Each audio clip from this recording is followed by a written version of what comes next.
So yeah, what happened was I was in the bath one day, found a little lump on my testicle, my left testicle, like the size of a pea it was, like this.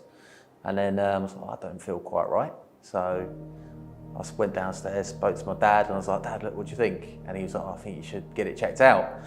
So yeah, booked an appointment with the doctors the next day, went down there, got it checked out. Still didn't really think of anything being cancerous or anything like that, and then just went through the process. So had an ultrasound, which was when the alarm bell started ringing a bit, because the guy was like, make sure you follow this up. I was like, that's a bit strange. Yeah, went back to the GP. They said, we're going to refer you to the hospital, which I went to. And then, yeah, they said, look, we're going to have to remove your testicle because it could be cancerous, but we won't know until we send it off. So had the operation. Young lad, 22 I was. I've got to remove my testicle, you know, a bit of my manhood. And yeah, had the operation and they sent it off. Brought us back in for the results, and they confirmed it was stage 2 testicular cancer. So it was like, whoa, you know, with my mum, and she's breaking down in tears, and I was like, come on mum, it'll be all right, you know. And then, yeah, just went on from there really with the next steps with the chemo, and it progressed. My dad always said from a young age, I think there was a friend of a friend who actually died of testicular cancer, and he always said from a young age, like, your lads, make sure you check your balls. I was like, okay, you know. So luckily I sort of checked them regularly anyway. But yeah, my dad's mum actually died of cancer. I've never met her, it's before, you know, my time. But that was the only link, I think, in the family, and nobody else. So yeah, it was quite a surprise when I was diagnosed, really, especially at such a young age. It was like I got a shot of adrenaline. I was like, I didn't really know what was going on, didn't really know what I was feeling like, but I couldn't really process it at the time. I was just sort of got the info and was like, right, okay, as if it was nothing, sort of thing. My mum's breaking down, like, why are you crying? So it didn't affect me, didn't hit me straight away initially. So yeah, it didn't really affect me in any way to start with.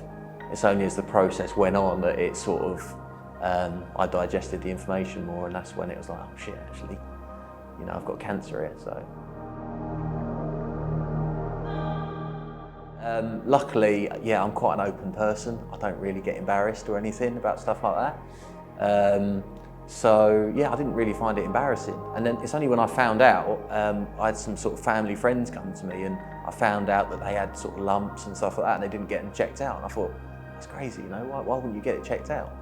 But because of the embarrassment and the stigma around it, especially for young men, I suppose I was just sort of quite lucky in that. I was happy to talk about it, and I didn't want to shy away from it. I wanted to tell people about it because it helped me as well. It helped me get it out there and helped me deal with it as best I could as well at the time.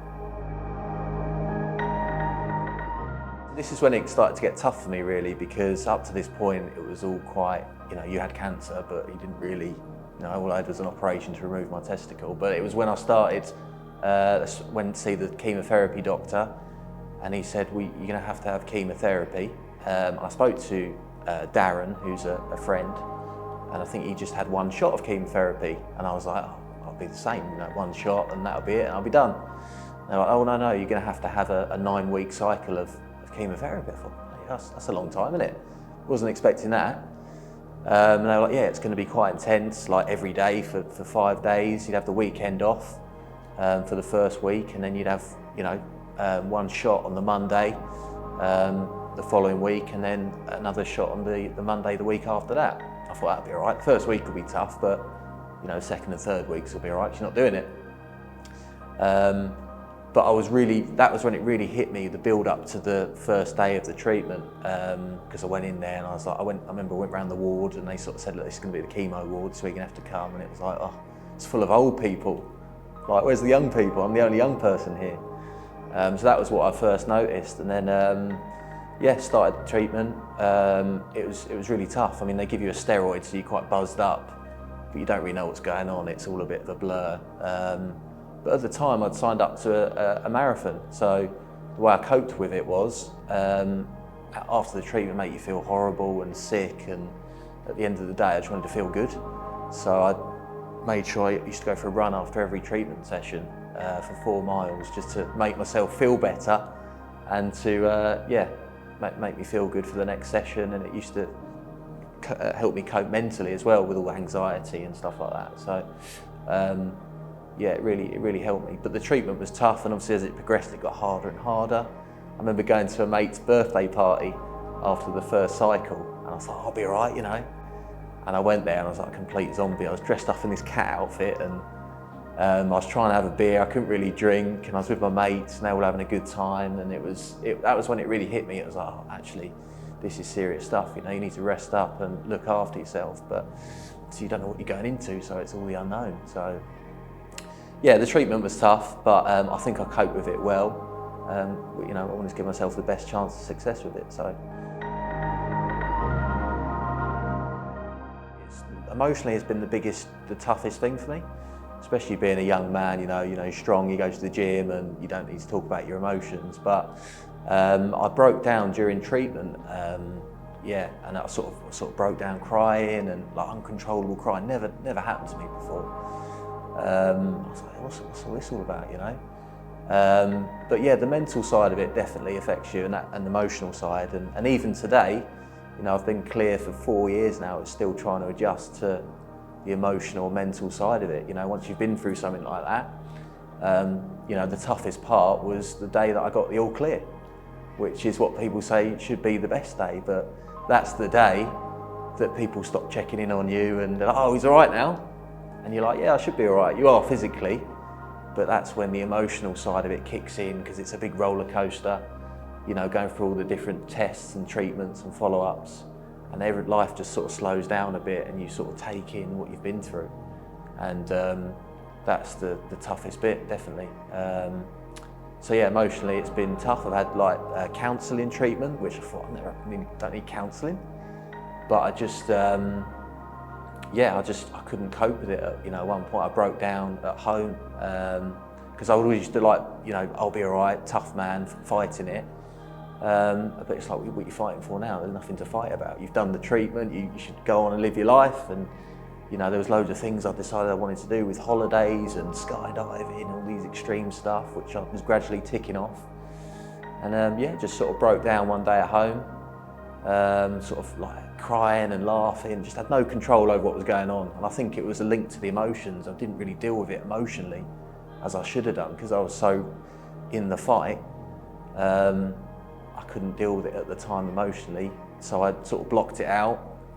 But I think that made me pay the price in the end, because it all came out afterwards. So looking back, I think if I'd have sort of, you know, understood my emotions more at the time, and let myself feel what was going on, that would have helped me through the process. I only get checked twice a year now.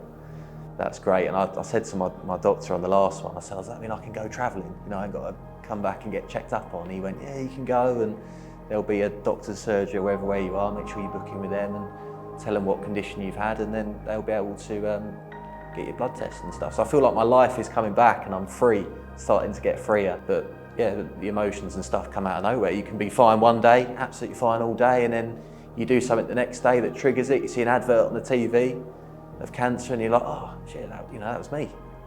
It is me now, because it's, you know, I always thought that, you know, life after cancer, I'd go back to how I was before, you know, but it doesn't work like that. You have to find your new self, as they call it. You feel differently, you think differently, your perspective is totally different, and you've just got to try and adjust into that. But it gives you definitely a better appreciation of life after and stuff, really, you know. Like with going through the treatment, when you're bedbound and stuff, and you got your parents bringing in a cup of tea, or your brother sitting with you and having a chat, you know, you realise what's important. And for me, afterwards, I wanted to make sure I give back to my family, especially, who were there for me, you know, and to try and inspire them and go on and live a good life, you know.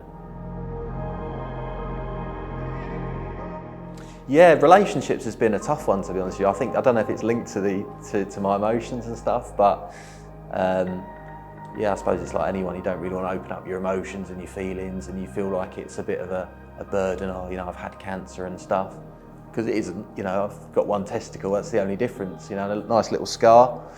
But I think emotionally you feel like you're a bit damaged, and you don't want to sort of put that onto somebody else. So it's difficult to build connections with people, especially when I've been through, quite a journey at such a young age. You feel a lot older and maturer than what a normal mid-20s person would be. So it's difficult, but I'm getting there slowly, I think. So yeah, day by day we just keep going with it, and something will happen. But in terms of friends and stuff, I've built friendships through the charities, like through yourself and through Darren, who are just friendships I would never have made.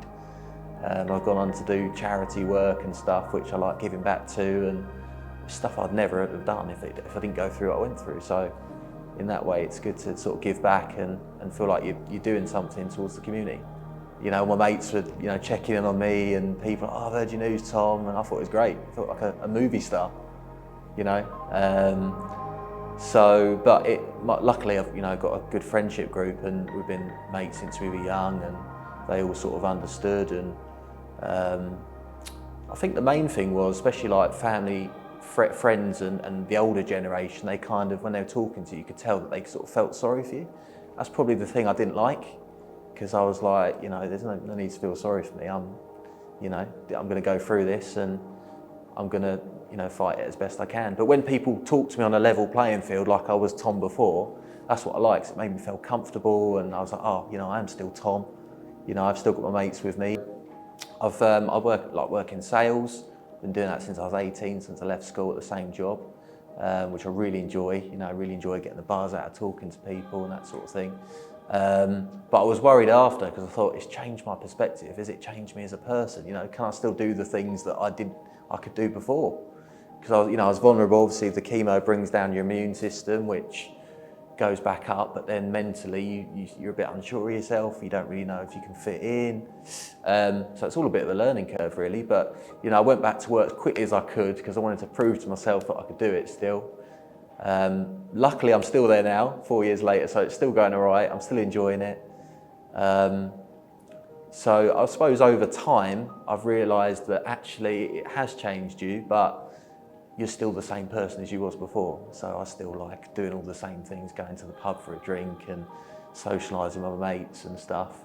So in that sense, it has changed me, but in terms of my perspective, and actually I am still Tom as I was before, and the longer time's going on and the years are ticking by, the more back to how I was before I'm getting, I feel. So it's getting more normal every day, which is a good positive.